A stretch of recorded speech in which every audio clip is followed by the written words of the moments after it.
ओम श्री गुरुभ्यो नमः। हरि ओम। पूज्याय राघवेन्द्राय सत्यधर्मरथाय च भजतां कल्पवृक्षाय नमतां कामधेनवे சத்குரு ஸ்ரீ ராகவேந்திராய நமஹ. அனைவருக்கும் நமஸ்காரம். இன்றைக்கி நம்ம யூடியூப் சேனலில் கார்த்திகை மாதத்தில் கன்னி ராசி பலன்களை பற்றி நம்ம தெரிஞ்சுக்கலாம். வாங்க, ஃபஸ்ட்டு இந்த மாதத்துடைய கிரக நிலைமைகள் எப்படி இருக்குங்கிறத நம்ம தெரிஞ்சுக்கணும். ரிஷபத்தில் குரு, கடகத்தில் செவ்வாய், கன்னியில் கேது, விருச்சிகத்தில் புதன், சூரியன், தனுசுவில் சுக்கிரன். டிசம்பர் 4ஆம் தேதியோட தனுசுவிலிருந்து மகரத்துக்கு வந்து சுக்கிரன் மாறுறாரு.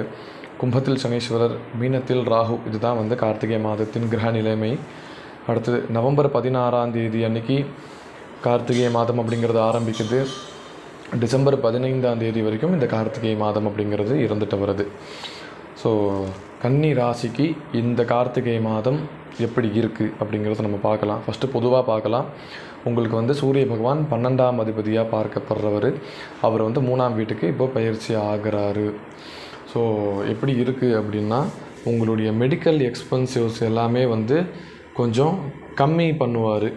நீங்கள் ஆல்ரெடி நிறையா மெடிக்கலுக்காக செலவு பண்ணிகிட்டு இருக்கீங்க, ஹெல்த்துக்காக செலவு பண்ணிகிட்டு இருக்கீங்க அப்படின்னா இந்த மாதம் வந்து கொஞ்சம் உங்களுக்கு உங்களுடைய கண்ட்ரோலில் வரும். ஹெல்த் இஷ்யூ ஏதாவது இருந்தால், சின்ன சின்ன ஹெல்த் இஷ்யூஸ் ஏதாவது இருந்ததுன்னா அது வந்து இந்த மாதத்தில் சரியாகும். நீங்கள் வந்து பிரயாணம் இந்த மாதம் வந்து நிறையா பண்ணுவீங்க. அது வந்து ஒரு நல்ல பிரயாணமாக வந்து உங்களுக்கு அமையும். அடுத்தது உங்களுக்கு வந்து 4ஆம் வீட்டிலேருந்து சுக்கிர பகவான் 5ஆம் வீட்டுக்கு பயிற்சி ஆகிறார். உங்களுடைய 2ஆம் அதிபதியாக இருக்கிறவர் அண்டு 9ஆம் அதிபதியாக இருக்கிறவர். ஸோ இவர் பாக்யஸ்தானத்துக்கு பயிற்சி ஆகிறாரு அப்படின்றதுனால பாக்கியங்கள் அப்படிங்கிறது உங்களுக்கு கிட்டும். உங்களுடைய குடும்பத்தில் நிறையா சந்தோஷம் அப்படிங்கிறது இந்த மாதம் உங்களுக்கு அமையும். நிறையா ஃபங்க்ஷன்ஸுக்கு வந்து நீங்கள் அட்டென்ட் பண்ணுற ஒரு சுச்சுவேஷன் வரும். ரொம்ப சந்தோஷமாகவே இருக்கக்கூடிய ஒரு மாதமாக இது இருக்கும்.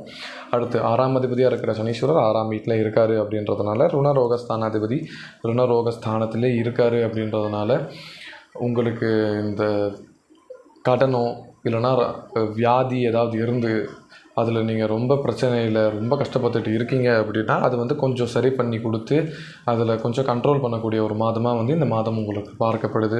அடுத்து 7இல் கேது. ஸோ உங்களுக்கும் உங்களுடைய லைஃப் பார்ட்னருக்கும் வந்து சின்ன சின்ன மிஸ் அண்டர்ஸ்டாண்டிங் அப்படிங்கிறது இந்த ஒரு வருஷமாக தான் இருந்துட்டு இருக்கும். இருந்தாலும் அது கொஞ்சம் அதிகத்தனமாக இந்த மாதம் அப்படிங்கிறத காமிக்கும். எதனால் அப்படின்னு பார்த்தீங்கன்னா, லக்னத்துலேயும் கேது, 7லேயும் ராகு. பொதுவாக அப்படி ஒரு அமைப்பு இருந்துகிட்டு இருக்கும். அதுவும் இல்லாமல் உங்களுக்கு வந்து 7ஆம் அதிபதியாக இருக்கிற குரு 9ல் இருக்கார். அதாவது திரிகோணத்தில் தான் இருக்கார். பட் இருந்தாலுமே வந்து குருவுடைய அந்த குருவின் மேல் இருக்கும் அந்த பார்வை வந்து கொஞ்சம் உக்கிரமான பார்வையாக இருக்குது சூரிய பகவான். ஸோ அதனால் இந்த மாதிரி சின்ன சின்ன மிஸ் அண்டர்ஸ்டாண்டிங் அப்படிங்கிறது வந்து உங்களுக்கும் உங்களுடைய லைஃப் பார்ட்னருக்கும் வந்து நிறையா அமையும்.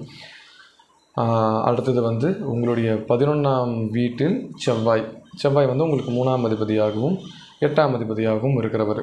அவர் வந்து 11ஆம் வீட்டில் இருக்கார் அப்படின்றதுனால உங்களுக்கு வந்து இந்த பண வரவு அப்படிங்கிறது அந்த ஃப்ளோ அந்த கிராஃப்ட் வந்து உங்களுக்கு ஒரே லெவலில் இருக்காது. அப்போ வந்து ஒரு 10% இருக்குது அப்படின்னா டவுன் ஒரு 11% வரும்.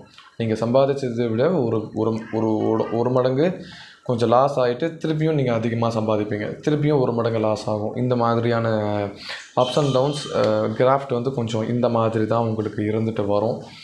அடுத்தது வந்து இதுதான் வந்து பொது பலனாக பார்க்கப்படுது. அடுத்து மாணவர்களுக்கு எப்படி இருக்கும்னு பார்த்தீங்கன்னா, 5ஆம் அதிபதியாக இருக்கிற ஒரு சனீஸ்வரர் 6ஆம் வீட்டில் ஒரு வருஷமாக போயிட்டுருக்காருன்றதுனால அதுவும் கொஞ்சம் நிறைய பிரச்சனையோடு தான் வந்து நீங்கள் படிப்பீங்க. நிறையா டிஸ்டர்பன்ஸோடு நீங்கள் படிப்பீங்க. கொஞ்சம் நீங்கள் கான்சன்ட்ரேஷனாக எடுத்து அந்த பிரச்சனையெல்லாம் மைண்டில் போட்டுக்காமல் மனசில் போட்டுக்காமல் நீங்கள் படிச்சுட்டு வரீங்க அப்படின்னா கொஞ்சம் நீங்கள் அந்த எஜுகேஷனில் வந்து ஒரு நல்ல லெவலுக்கு நீங்கள் வரலாம். அடுத்து வேலை செய்கிறவங்களுக்கு எப்படி இருக்கும்னு பார்த்தீங்கன்னா, 10ஆம் அதிபதியாக இருக்கக்கூடிய புத பகவான் 3ஆம் வீட்டில் சூரியனுடன் இருக்கிறார். ஸோ நீங்கள் வந்து எவ்வளோக்கு எவ்வளோ ட்ராவல் பண்ணுறீங்களோ, எவ்வளோ தூரம் போய் ட்ராவல் பண்ணுறீங்களோ அதுக்கு தகுந்த மாதிரி ப்ராஃபிட் உங்களுக்கு வந்து கிடைக்கும். ஸோ நீங்கள் வந்து அதிகமாக ட்ராவல் பொதுவாகவே இந்த மாதம் பண்ண ஆரம்பிப்பீங்க. ஏன்னா பயணம் பண்ணுற ஒரு இடத்துல தான் சூரிய பகவான் இப்போ வந்து சஞ்சாரம் பண்ணியிருக்காரு. ஸோ நீங்கள் நிறைய ட்ராவல் பண்ணுவீங்க. அது வந்து உங்களுக்கு ஃபேவரபுளான ஒரு பயணமாகவே உங்களுக்கு அமையும். ஸோ அப்படி அமைஞ்சதுனால உங்களுக்கு ஒரு நல்ல பண வரவு அப்படிங்கிறது இருக்கும். அடுத்து திருமணம் அப்படின்னு பார்த்தீங்கன்னா, நான் ஃபஸ்ட்டே சொன்ன மாதிரி 7ஆம் அதிபதி 9ஆம் வீட்டில் இருக்கார். அது வந்து ஒரு நல்ல இடம். ஸோ கல்யாணம் ஆகாதவங்களுக்கு இந்த குரு பயிற்சி ஆரம்பித்ததுலேருந்தே டக்குன்னு நிச்சயமாகி கல்யாணமாகி அவங்க நீங்கள்லாம் நெக்ஸ்ட் லெவலுக்கு போக ஆரம்பிச்சிருப்பீங்க. இருந்தாலும் மிஸ் அண்டர்ஸ்டாண்டிங் இருக்கும் ராகு கேத்து பயிற்சி வர வரைக்கும். ஸோ இந்த ராகு கேத்து பயிற்சி ஆற வரைக்கும் கொஞ்சம் நீங்கள் காமாக இருக்கிறது ரொம்ப ரொம்ப ஒரு நல்ல விஷயமாக வந்து பார்க்கப்படுது. அடுத்து குழந்தை இல்லாதவங்களுக்கும் இந்த மாதம் கொஞ்சம் வந்து டிஸ்டர்பன்ஸில் தான் இருக்குது இந்த வருடமும் கூட. அவங்கவங்களுடைய சுய ஜாதகத்தில் எல்லா கிரகமும் எல்லா தசாபுக்தியும் உங்களுக்கு ஃபேவரபுளாக இருக்குது, நல்ல இடத்துல நல்ல ஸ்தானத்தில் இருக்குது அப்படின்னா உங்களுக்கு எந்த பிரச்சனையுமே இல்லாமல் நல்லபடியாக வந்து மூவ் ஆகும். ஒருவேளை அதில் சுமாராக இருந்து இதில் இருக்கிற பலன்களை உங்களுக்கு 100% உங்களுக்கு கிடைக்கும்.